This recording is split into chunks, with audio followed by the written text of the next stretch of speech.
নমস্কার বন্ধুরা, আমার চ্যানেলে একটি নতুন ভিডিওতে তোমাদের সকলকে স্বাগত জানাই।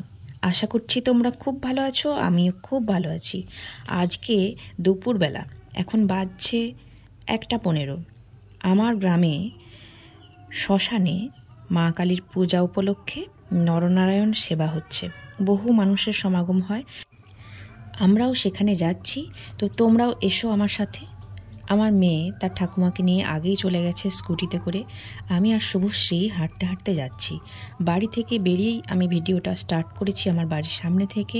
তো বাড়ি থেকে বেরিয়ে এখন গ্রামের পথ ধরে হাঁটতে হাঁটতে শ্মশানের দিকে এগিয়ে চলেছি। গ্রামে একটি বড় পুকুর আছে, সেই পুকুরের পাড় দিয়েই এখন যাচ্ছি। দুপাশে দেখো, দুপাশে নয়, একদিকে পুকুর, একদিকে ধান ক্ষেত, আর মাঝখানে ঢালাই রাস্তাটা যদিও মাঝ বরাবর পুরো কিন্তু ফেটে গেছে। তোমরা দেখতে পাবে রাস্তাটা পুরোটাই মাঝে মাঝে ফাটা, কেন জানি না এরকম অবস্থা। মানে প্রকৃতিতে মাটিতে ফাটটা বেশি, কিন্তু প্রকৃতির দৃশ্যটা তোমরা দেখো, পুকুর, ধান ক্ষেত, গাছপালা সবে মিলে এখানের পরিবেশ অতীব সুন্দর। যতটা আমি বলছি তার থেকে অনেক অনেক গুণ বেশি সুন্দর। এই পথটায় এই বছরে একবারই আসি আমি, এই মা কালীর পূজার সময়, এছাড়া আর কোনো দিনই আসি না। তো যাই হোক, যতবারই আসি মুগ্ধ করে এই পরিবেশের প্রাকৃতিক দৃশ্য। আর এই যে পুকুরের কোণে একটা গাছ, আমি আরেকবার ঘুরে দেখাই, দাঁড়াও তোমাদেরকে। হ্যাঁ, এই যে গোলঞ্চ গাছটা দেখলে, খুব বড়, বহু দিনের পুরানো গাছ, খুব মোটা আর ভীষণ বড়, দেখতে এত ভালো লাগে, একদম পুরো মন কেড়ে নেয়। তো চলো, আমরা আস্তে আস্তে পুকুরের অন্যদিকে চলে এসেছি, এগিয়ে যাচ্ছি পথ ধরে। আর একটু দূরেই ওই শ্মশানটা দেখা যাচ্ছে, লোকজন যাচ্ছে, তোমরা বুঝতেই পারছো। তবে আরেকটু বেলা বাড়ার সাথে সাথে অনেক লোকজন বেশি হবে। এখন ফাঁকা আছে বলে আমার সুবিধে হচ্ছে এখানে ভিডিওটা করার, না হলে লোকের জ্বালায় ভিডিও করার উপায় থাকে না, এমনভাবে দেখে যেন আমি ভিডিও নয় অন্য কিছু করছি। তো যাই হোক, চলো, বুঝতেই পারছো এখানে অনেক গাড়ি, সাইকেল, মোটর সাইকেল দাঁড় করানো রয়েছে। এই যে এসে গেছি, ওই দেখো দূরে দেখা যায় ঝিলখানা। আর এটা হলো শ্মশান। শ্মশানের একটা আশ্রমের মতো আছে, বেশ কয়েকটা ছোট ছোট ঘর আছে, এখানে সাধু সন্তরা থাকে। আর প্রত্যেক বছর চৈত্র মাসের এই অমাবস্যায় এখানে মায়ের পুজো আর নরনারায়ণের সেবা হয়।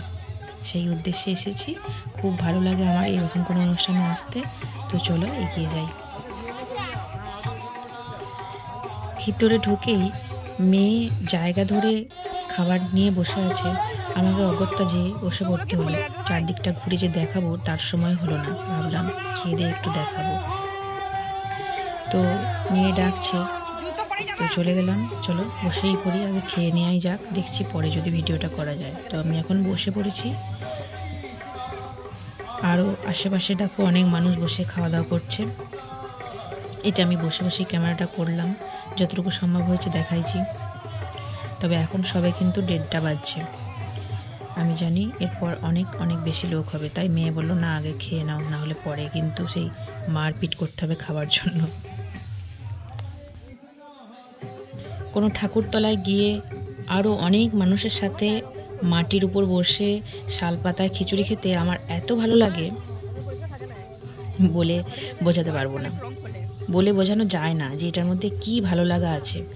আমি ছোট থেকেই খুব খুব পছন্দ করি এভাবে, যে কোনো ঠাকুরতলায় যদি এভাবে মানে খিচুড়ি ভোগ খাওয়ানো হয়, তো সেখানে যেতে এবং খেতে সম্পূর্ণ ব্যাপারটা আমার ভীষণ পছন্দের। তাই এখানে এই প্রত্যেক বছর এই ব্যাপারটা আমি কোনোদিনই মানে ছাড়ি না, চেষ্টা করি আসার, খুব ভালো লাগে বলে। তো এই বছরে অন্য কোনো ঠাকুরতলায় কিন্তু আমার যাওয়ার সুযোগ হয়নি, এটাই প্রথম আর এটাই শেষ, আবার পরের বছরের অপেক্ষায় থাকবো। তো যাই হোক, আমি কিন্তু সত্যি বলছি খিচুড়ি খেতে একটু ভালোবাসি। তোমরা দেখতেই পাচ্ছ আমার মানে পাতে অনেকটাই খিচুড়ি ভোগ ছিল, আমি সবটাই খেয়ে নিয়েছি, একটুও নষ্ট করিনি। খাওয়া আমাদের হয়ে গেছে, আমরা উঠে পড়েছি। এরপর পাতাগুলো ওই সাইডে সবাই ফেলছে, ওখানে ফেলে দেবো। ভিডিওটা আমি পরের দিন সকালে উঠেই এডিট করতে বসেছি। রাতে সারা রাত ফ্যান চলে আর জানালাগুলো খোলা থাকার কারণে গলাটা বেশ ধরে গেছে, গলায় ব্যথা করছে। এর কারণে আমার গলার ভয়েসটা একটু অন্যরকম শুনতে লাগবে তোমাদের। কিন্তু যাই হোক একটু কষ্ট করে শুনে নিও।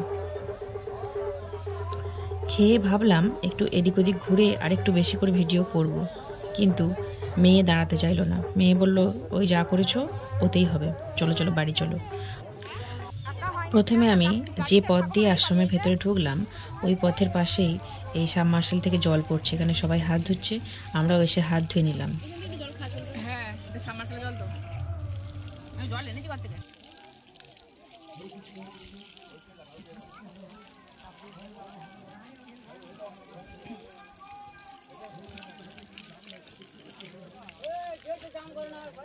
পাশেই ধান ক্ষেতটা, কত সুন্দর ধান গাছ হয়েছে দেখো। আর ওই দেখো রাস্তা দিয়ে কত লোকজন আসছে এই আশ্রমে।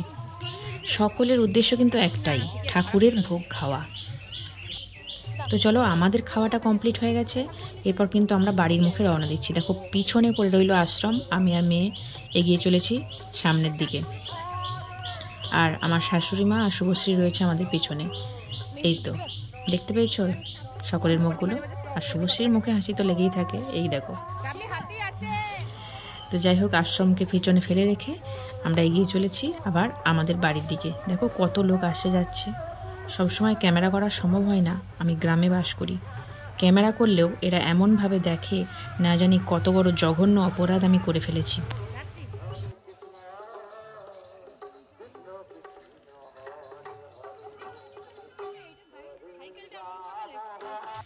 যাই হোক, মেয়ে তার ঠাকুমাকে নিয়ে দেখো চলে গেল। এরপর শুভশ্রী আর আমি হাঁটতে হাঁটতে বাড়ি চলে যাব, বেশি দূরে নয়, 5-7 মিনিট হাঁটলেই হয়ে গেল। তো এই ভিডিওটা এখানেই শেষ করলাম। ভালো লাগলে লাইক কমেন্ট করতে ভুলো না কিন্তু। টাটা।